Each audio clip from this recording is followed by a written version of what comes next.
Alright, hey everybody, we're looking at day 3 of your STAAR review for this year. Today we're on page 10, which is where day 3 starts.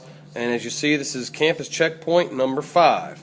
Some of the similar stuff you may have seen on the district checkpoint, and all very widely tested stuff, so let's get started. Okay, number 1, it says which equation can be used to find the difference between these two places, or find out when the total cost would be the same at each place. So Derek's sitting place is $12 plus $5 an hour, and Darlene's is $18 plus $3 an hour, and we're trying to find out when they're going to be exactly the same. So if we look, this one we've got 12 plus 5H, which is right, but then it says 3 plus 18H. This would be 18 per hour. It's supposed to be 3 an hour, so it's not this one. 12 plus 5H, again, even though they've got it flip-flopped, this is the same thing. And then 3H plus 18, that is our correct answer. And if we know we've done that correctly, we really don't have to work much further. Okay, number 2. Purple hot air balloon is 90 feet off the ground and rising at a rate of 7 feet per second. So it's 90 feet off the ground, and it's rising at 7 feet per second. Okay. And the other hot air balloon is 120 feet off the ground, and it's rising at a rate of 4 feet every second. Obviously, this one starts out lower, but it's going faster, 7 feet per second. This one starts out higher, but it's going slower. So eventually, this one's going to catch this one.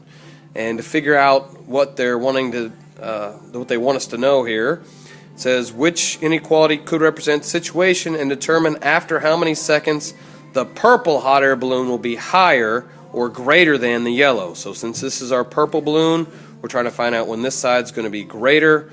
So our inequality should look like this: 90 plus 7s greater than 120 plus 4s. It just happens to be the very first answer, and there we go. Number 3, and I'm going to save you the time of having to read through all of these. We're trying to figure out which one of these equations, which one of these situations fits this inequality. And so we got 2w plus 8 is less than 4w plus 3. And we look down at this very last one down here. This is your answer, and here's why. It says Heather has $8 in her piggy bank, so that's that 8, and she saves $2 every week. And Jolene has $3 in her piggy bank, and she saves $4 each week. And it wants to know how many weeks will Jolene have more money in her piggy bank, and Jolene's side was this one. So we're trying to find out when this one's going to be greater than that one, or when this one's going to be less than that one. So there's our answer. So answer D. All right. Number 4, I'm covering a little bit of it up. You can read through this if you want to, but we're trying to find C. How many cups of coffee would you need to buy for the total cost to be the same at each store? And it even gives you the equation here. So one place is $2.25 per cup of coffee, and then $5 for each biscuit. This place is $2.50 per cup of coffee, and then $3.75 a biscuit. So we're trying to find out what our C is. So the first thing we want to deal with is our variables. So it's going to be easiest to subtract the 225C from each side. That way we keep our variable as a positive, or whatever number's in front of the variable. So this leaves us 25 cents. And that's basically the difference in the cup of coffee. Alright. So since I have this on this side, that tells me to get rid of this 375 by subtracting 375. Be careful over here. This is a whole number, but it's still, we got to subtract 375 from here correctly, which gives us $1.25. And then our last step is to divide both sides by this 0.25 to get rid of that, and that'll tell us how much per cup of coffee. So we put this in our calculator correctly, we get an answer of 5, and that's answer H. Alright, number 5, we have to solve this equation here. Now remember, when you have fractions in them, don't think that changing it to decimals is going to make it easier, because if you get a repeating decimal, it's impossible to do this question. So the best way to do this is to multiply by the least common multiple. That means the first number that these two have in common, and luckily they're the same, so that's pretty simple. So what we're going to do is we're going to multiply everything in this problem by 5. And for the fractions, we just have to multiply the top number. So 5 times 2 gives us 10. 5 times 14 gives us 70. Keep in mind of that negative sign there, that's not going to change. 5 times 9, 45. And then 5 times 3 for the top is 15. And then we're done with that times 5. We just have to simplify these. So 10 divided by 5, and write this over here, is 2m minus 70 is equal to 45 plus, and then 15 divided by 5 is 3m. Okay, so again, the easiest thing to do here is start with your variables first. So I got positive 2m on this side, positive 3m on this side. So I got to subtract one of them, and it makes more sense to subtract the 2m. That's going to leave me 1m over here. Gets rid of that. And it also tells me what to do next. If I got the variables on the right, I need to get the numbers to the left. So I need to get rid of this 45. So I'm going to subtract 45 here and subtract 45 here. Now I got to remember my rules here, and if you use your calculator, this shouldn't be too difficult, but the rules are if these are the same signs, you add the numbers and keep the sign. Again, they're friends. They're both negative, so there's a lot more of them. So my answer, 1m equals negative 115, which is answer A. Alright, number 6. They give us this in a model diagram, but they also give us the equation. So either one of these would be fine to use. Now, since they're all positive, basically I can just cancel out anything that's the same on each side. So the first thing, again, I'm going to deal with my variables. I'm going to get rid of 2 on this side and 2 on this side. And with this, that would look like this, minus 2x and minus 2x. That goes away. 1x, which you see is what I've got left over here. So then I got 3 here. I can get rid of 3 over there, which means subtracted 3 and subtracted 3. Oops, I wrote a plus sign. That should be a plus. Sorry. I wrote a minus sign. That should be a plus 6. So that cancels out this. 6 minus 3 is 3, so our answer here would be 3. And again, you do want to check to make sure you get the right answer. So we put our 3 back in our equation here. 3 times 3 is 9, plus 3 is 12.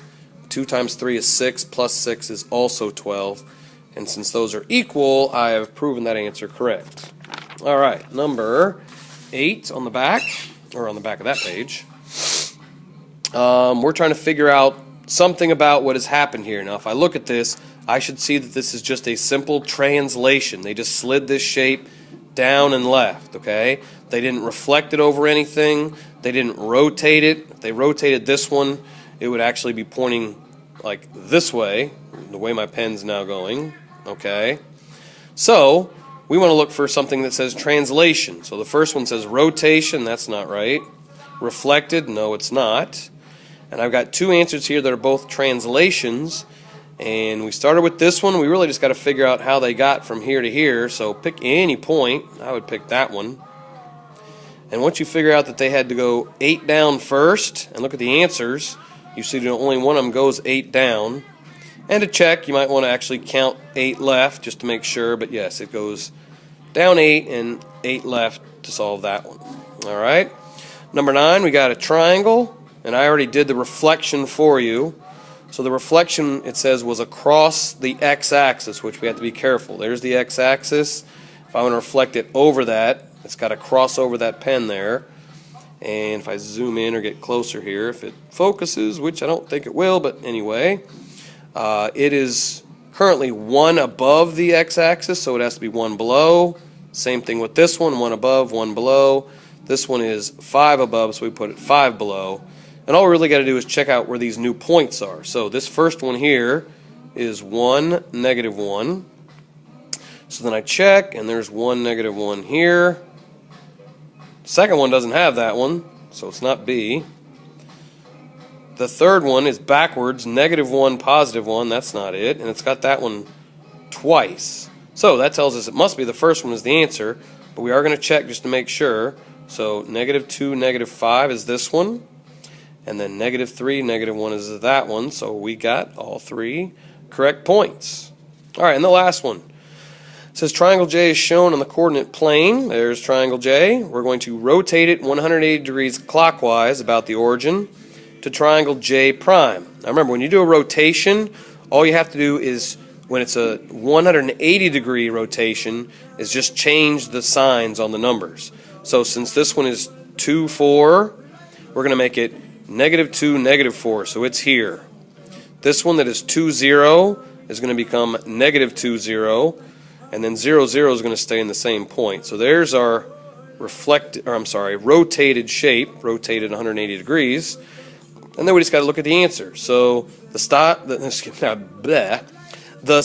stays the same. Yes, the size is not going to change on a rotation, and the orientation remains constant. Well, the orientation is how it's sitting. So if it's pointed up on this one, sort of, and this one it's pointed down, the orientation has changed. So that is not true. So that's wrong. Answer G, the orientation changes. Well, we just know from the last one that it didn't. That it did change. Yes, that one's true. Sorry. And the size changes. No, the size does not change. That is the same exact size. Answer H, the orientation stays the same. Again, we know that the orientation did change. So that is not right. That first part. So the size stays the same. Yes. But the orientation changes. Yes, that is our correct answer. Answer J. And short and sweet, only 11.5 minutes. We have finished day 3 of your STAAR review. Hopefully it helped you out. Continue to look over these whenever you get a free chance, and be ready for day 4 tomorrow. All right. Have a good day. We'll see y'all later.